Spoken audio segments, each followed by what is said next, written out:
try this yourself. It's extremely dangerous. Welcome to Young Access TV. Our channel covers politics, arts, food, travel, sports, business, health, science, and opinions. If you would like to tell your story on the best channel for your media needs, Young Access TV is the place for you. You ain't lying.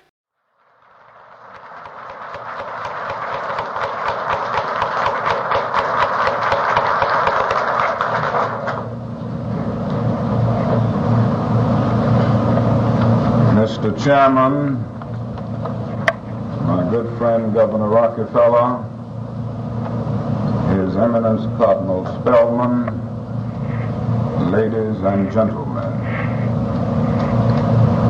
I need not pause to say how very delighted I am to be here this evening and to be a part of this auspicious occasion. Mankind through the ages has been in a ceaseless struggle to give dignity and meaning to human life. It is that quest which distinguishes man from the lower animals. If our nation had done nothing more in its whole history than to create just two documents, its contribution to civilization would be imperishable.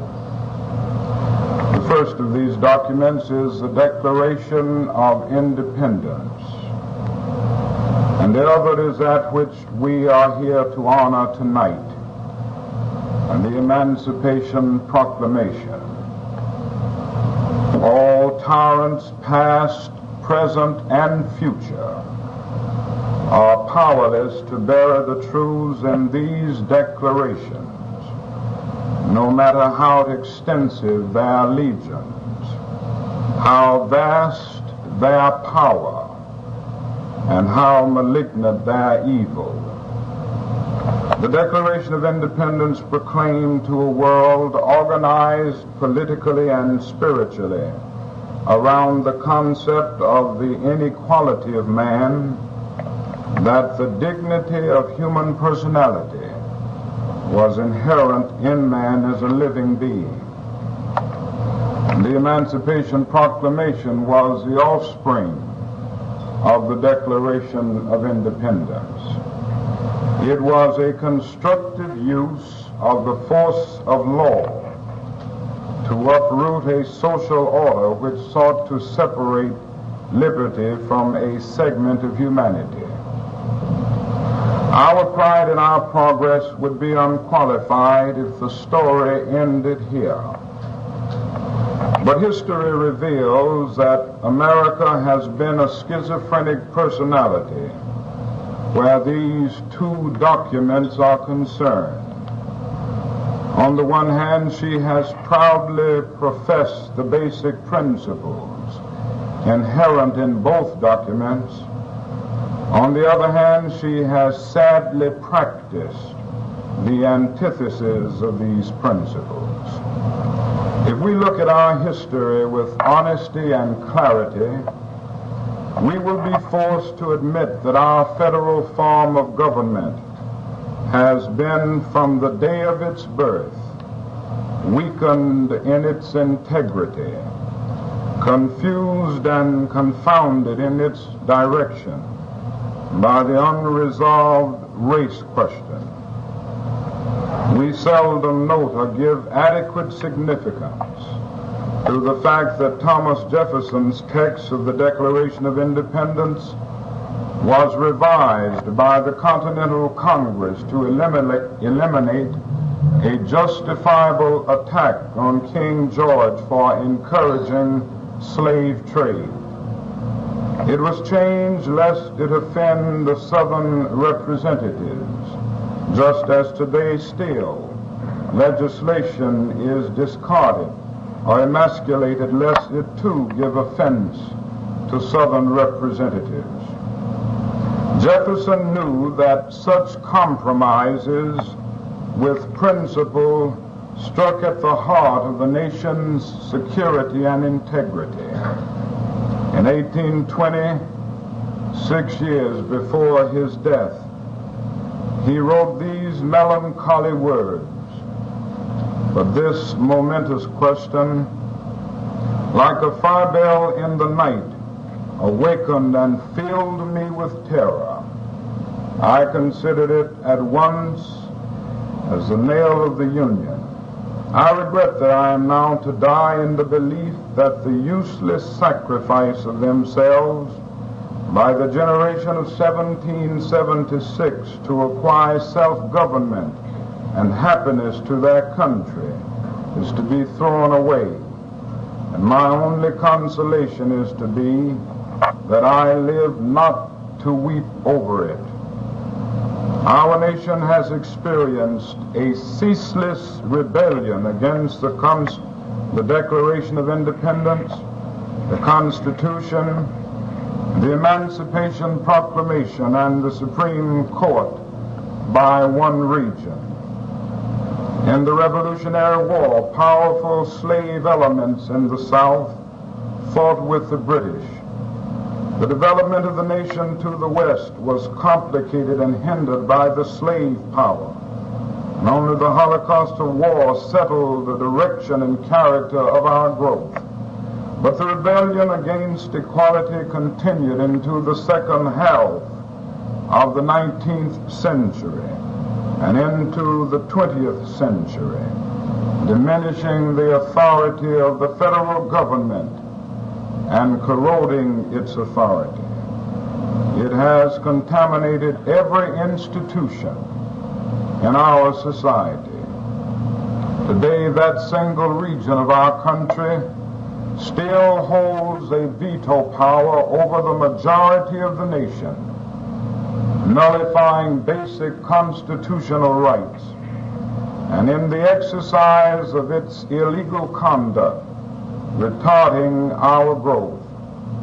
The South, in walling itself off from the application of laws and judicial decrees behind an iron curtain of defiance, becomes a law unto itself. It is an autonomous region whose posture toward the central government has elements as defiant as a hostile nation. The unresolved race question is a pathological infection in our social and political anatomy, which has sickened us throughout our history and is still today a largely untreated disease. How has our social health been injured by this condition? The legacy is the impairment of the lives of nearly 20 million of our citizens. Based solely on their color, they have been condemned to a sub-existence, never sharing the fruits of progress equally. The average income of Negroes is approximately $3,300 per family annually, against $5,800 for white citizens. This differential tells only part of the story, however. The more terrible aspect is found in the inner structure and quality of the Negro community.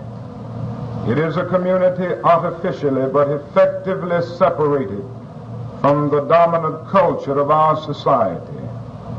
It has a pathetically small, grotesquely distorted middle class. There are virtually no Negro bankers, no industrialists, few commercial enterprises worthy of the name of businesses. The overwhelming majority of Negroes are domestics, laborers, and always the largest segment of the unemployed. If employment entails heavy work, if the wages are miserable, if the filth is revolting, the job belongs to the Negro. And every Negro knows these truths, and his personality is corroded by a sense of inferiority. generated by this degraded status. Negroes North and South still live in segregation, housed in slums, eat in segregation, pray in segregation, and die in segregation. The life experience of the Negro in integration remains an exception even in the North. The imposition of inferiority externally and internally are the slave chains of today. What the Emancipation Proclamation prescribed in a legal and formal sense has never been eliminated in human terms. By burning in the consciousness of white Americans a conviction that Negroes are by nature subnormal, much of the myth was absorbed by the Negro himself, stultifying his energy, his ambition, and his self-respect. The proclamation of inferiority has contended with the proclamation of emancipation, negating its liberating force. Inferiority has justified the low living standards of the Negro, sanctioned his separation from the majority culture, and enslaved him physically and psychologically. Inferiority as a fetter is more subtle and sophisticated than iron chains. It is invisible, and its victim helps to fashion his own bonds. Inequality before the law is so pervasive in the life of the Negro that its detailing is impossible.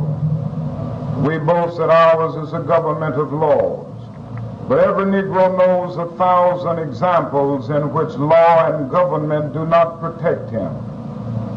In the past 3 weeks, 3 Christian churches have been burned in a single community in Georgia.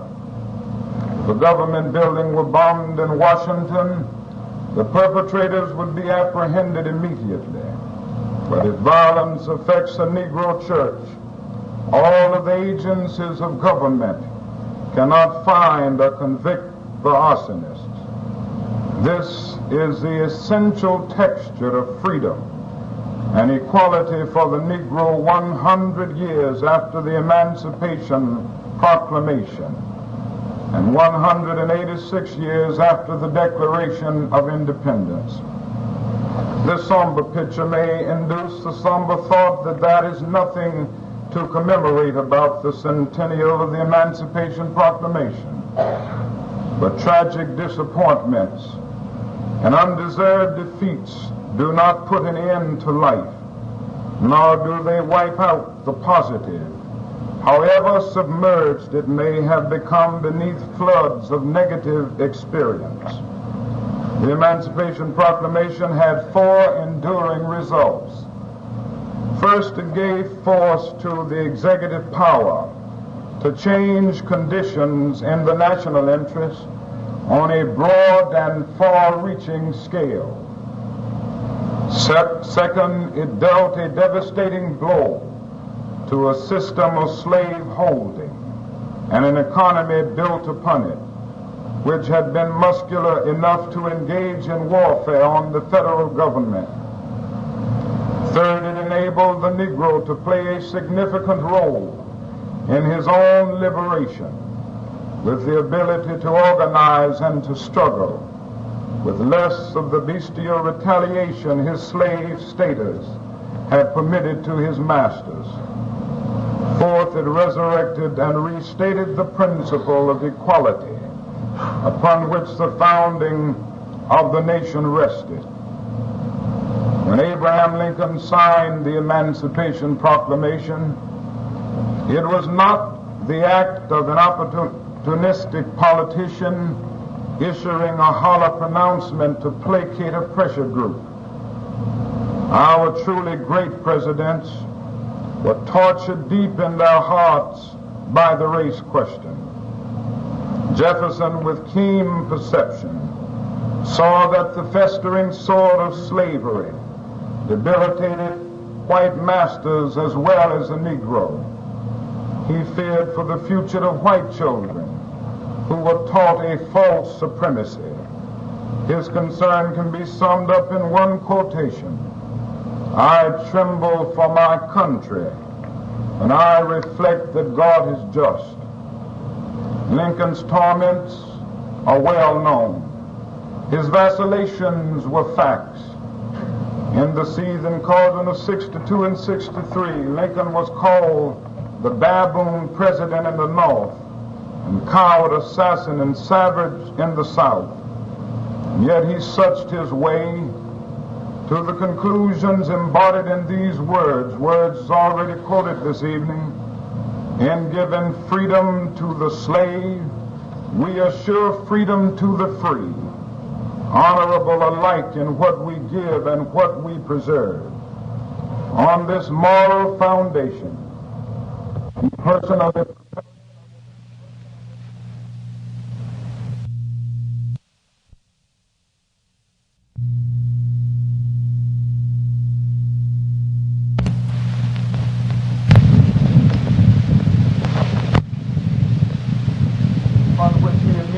acted by deserting the plantations in the South and joining the Union armies in the North. Henry Longfellow, seeing a regiment of Negroes march through Beacon Street in Boston, wrote in his diary, "An imposing sight. There's something wild and strange about it, like a dream. At last the North consents to let the Negro fight for freedom.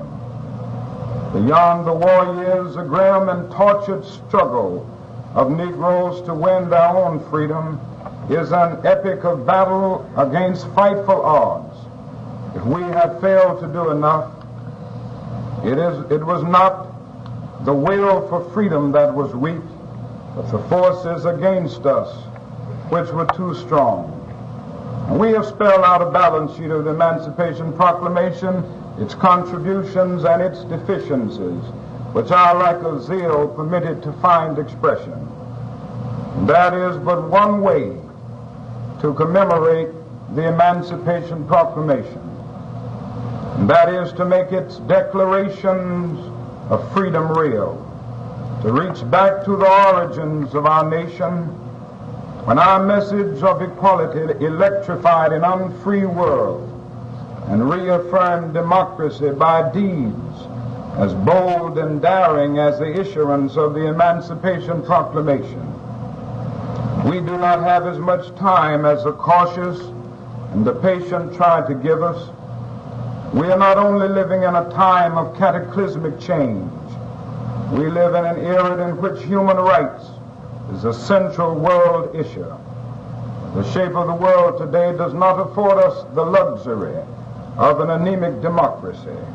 A totally new political phenomenon has arisen from the rubble and destruction of World War II. A neutralist sector has established itself between the two contending camps of the world.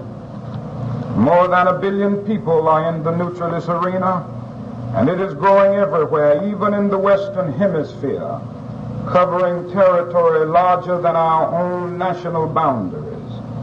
These nations are neutral because they do not trust the integrity of East or West on the issue of equality and human rights.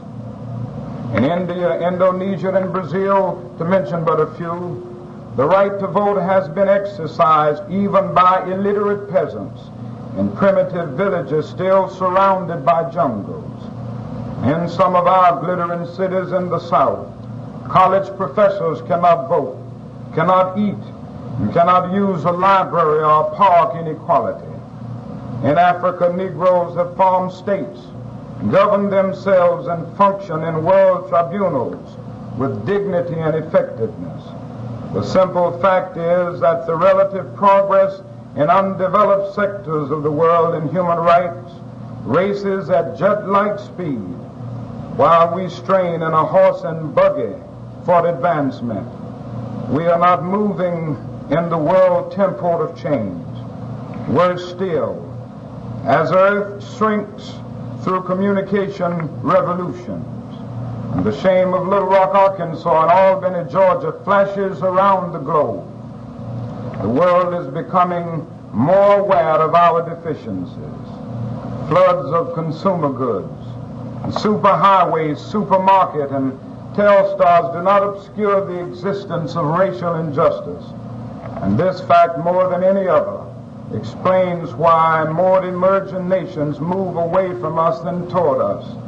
The touchstone is not the sophistication of our industrial devices, but our commitment to freedom and equality.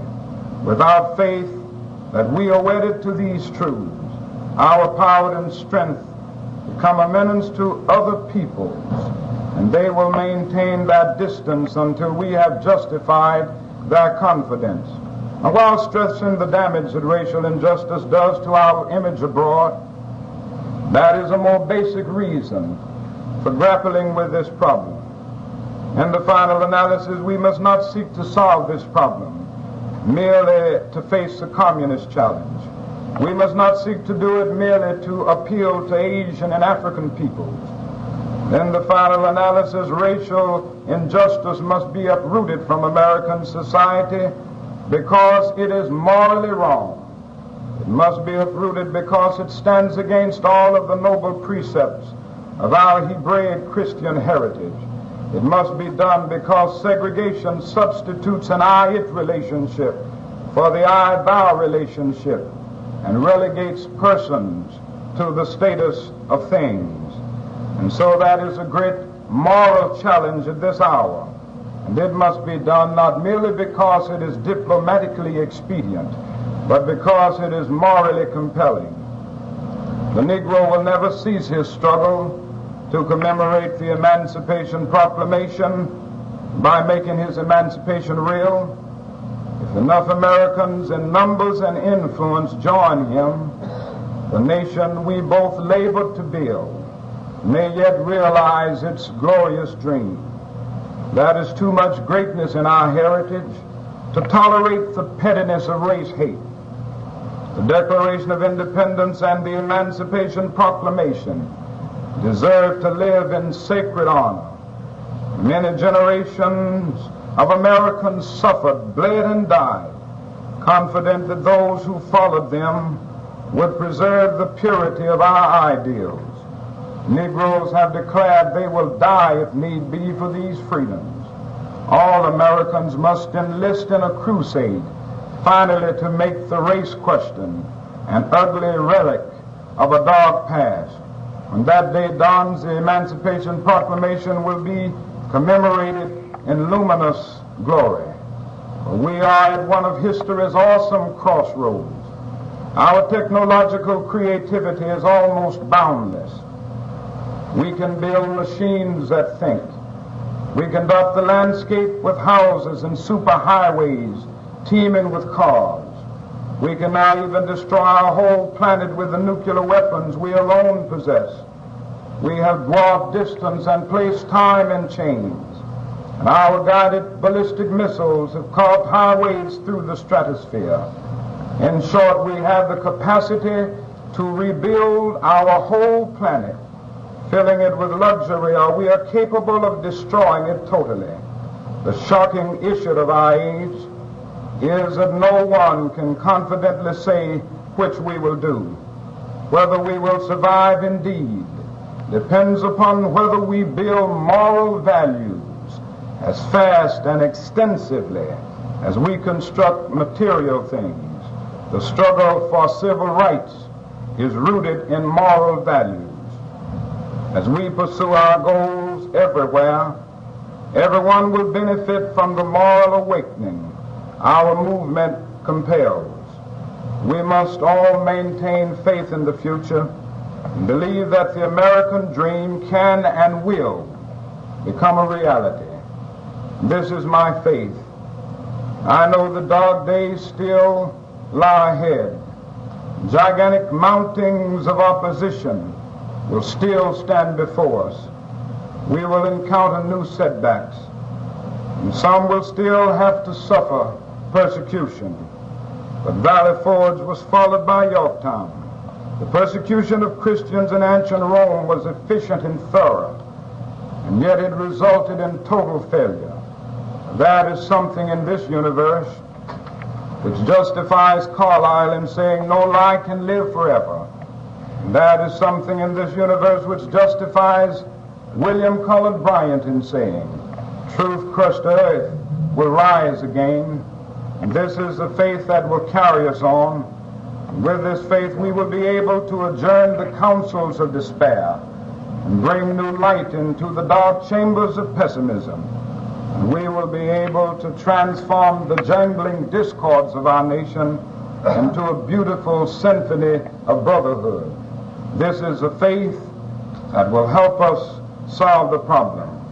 We have a long, long way to go before it is solved, but all of us can at least think of the fact that we have made some strides. And so I close by quoting the words of an old Negro slave preacher who didn't quite have his grammar right, but uttered words of great symbolic profundity. And they were uttered in the form of a prayer. Lord, we ain't what we ought to be. We ain't what we want to be. We ain't what we gonna be. But thank God, we ain't what we was.